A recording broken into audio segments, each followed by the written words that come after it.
այս դահլիճում տեղի ունեցած մի բանի մասին խոսեմ, ես հիշում եմ, որ եւ միջև հիմա էլ էտա, մենք ասում ենք, որ որոշեցինք, որ 75 թե 80 տարեկանից բարձր թոշակառուների թոշակները մենք տալիս ենք կանխիկ եւ ոչ թե անկանխիկ քարտով։ Ես միջև մեջ չեմ կարողանում հասկանալ, ճիշտ է, երբ որ ես ասում եմ, չէ, որ չէ, պետք չի բոլորին պետքա տալ քարտով, էլի անդադ չէ, չի լինի պրոբլեմ կլինի, ես չեմ հասկանում, ինչ պրոբլեմ կլինի։ Եվ ես վերջերս էլ համոզվեցի մի կոնկրետ դեպքով, որ թոշակը տանում են, թոշակի վրայից 500 դրամ թոշակը վերցնում են եւ թոշակառուն արդյունքում ասում են առաջի կարգի բանը 85 տարեկան թոշակառուն օրինակ տնից դուրս գալու դժվարություն ունի։ Ասում եմ ավելի լավ, տնից պետք չի դուրս գալ, քարտը կողքը դրած է։ Փողը նստում է քարտին։ Ու այդ համակարգային դիմադրությունը, որ ասում են, այ էսա, որ ունենց ասում են, մտածում են, որ այնուամենայնիվ կարող է այս բարդիկ վերջը մի բան գիտեն, էլի, որ սենց պնդում են, որ չէ, պետքա կանխիկ կլինի։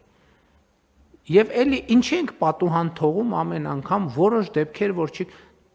Որն է այդ դեպքը, ես չեմ կարող հասկանալ։ Որն է այն դեպքը, որ պետքա բանով, թղթով սենց վերցնենք, դնենք թևներիս տակ, գնանք աճուր տա։ Որն է այդ դեպքը, ուզում եմ հասկանալ։ Համեցեք։ Շնորհակալություն, պարոն վարչապետ։ Գուցե սահմանափակ շրջանառության գույքի կամ երկակի օբյեկտների, երկակի նշանակության օբյեկտների շրջանառության մասին կոնկրետ օրինակ եկեք։ Իմ օրինակով չեմ կարող ասել, ես փորձում եմ գուշակել տրամաբանությունը, բայց օբյեկտիվ իրականության կյանքի հետ առնչվենք, թե չէ։ Ինչ որ սարսափազդու իրավիճակներ ենք մենք ստեղծում, ինչի համար է պետք ոչ միայն էլեկտրոնային, բացառապես էլեկտրոնային տարբերակով։ Համաշխարհային ինտերնետը կանջատվի, ոչինչ թող այդ գույքը չօտարվի։ Եթե միջև մի չի օտարվել, դիմացել ենք, էլի կդիմանանք։ Միայն եւ միայն բացառապես էլեկտրոնային եղանակով։ Թող չվաճառվի, ստեղծվի ճգնաժամ դրա արդյունքում ես դրա պատասխանատվությունը վերցնում եմ ինձ վրա։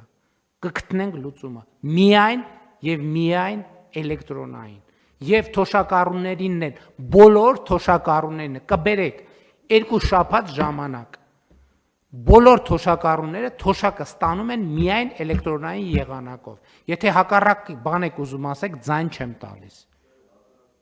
Բա ինչ եք ուզում։ Շնորհակալություն, պարոն վարչապետ, մի դեպքի հետ կապված տարեցների հետ, տարեցների օրը, որ գնացել է 103 տարեկան տատիկի տուն, իր մոտ խնդիր էր թոշակի հետ կապված, խնդրելու ենք բանկերին, որ այն տարեցները, որոնք չեն կարողանալու մոդենան բանկ քարտ ստանալու համար, բանկերը մոդենան տարեցներին այդ քարտերը իրանց տրամադրելու համար այդպիսի խնդիր էին բարձրացրել տարեցները, այդ է ուզում ասել։ Այդ խնդիրը կա։ Ես էլ բարձրացրել էի այդ խնդիրը, որ կարանք այդ փոքր դեպքը, փոքր շրջանակի, դե որտեվ ինչքան են այդ մարդիկ։ Լավ, մի քանի հազար թող լինեն, կարող ենք խնդրել մեր բանկերին միասնական սոցիալական ծառայություններ ենք ստեղծել, то ինչ ասես ստեղծել ենք։ Կարան այդ մարդիկ այդ ծառայությունը, կառավարությունը կարա բացառություն անի ինչ որ դեպքերում։ Հա, փոստով կարելի անել։ Հիմա ասում եմ, հունվարի 1-ից թղթի փող չշարժվի թոշակների դեպքում։ Բոլորը առանց բացառության բոլորը ստանում են միայն էլեկտրոնային եղանակով։ Որովհետև եթե մարդը չի կարող, ասում եմ մարդը չի կարողանում գնա խանութ, ասում եմ ավելի լավ իր համար, որովհետև իր քարտը փողն է տալիս ինչ որ մեկին, քարտը թող տա, ասի անկանխիկ արեք առևտուրը, մի հատ էլ հետ վճար կստանա, մի հատ էլ հետո եթե հարց ծագես մարդուն խաբել են, թե չէ, այս մեր 85 տարեկան թոշակառու տատիկին կամ պապիկին խաբել են, թե չէ, այդ ամբողջը հետագծելի կլինի, կտեսնենք ով ինչքան երբ որտեղ խաբեց։ Այսինքն հարցեր կան, որ տարիներով հնարավոր չի լինում լուծել, որովհետև շատ լավ, անում ենք միայն էլեկտրոնային, ուրիշ մեր պետական գույք վաճառել ուրիշ մեթոդ գոյություն չունի։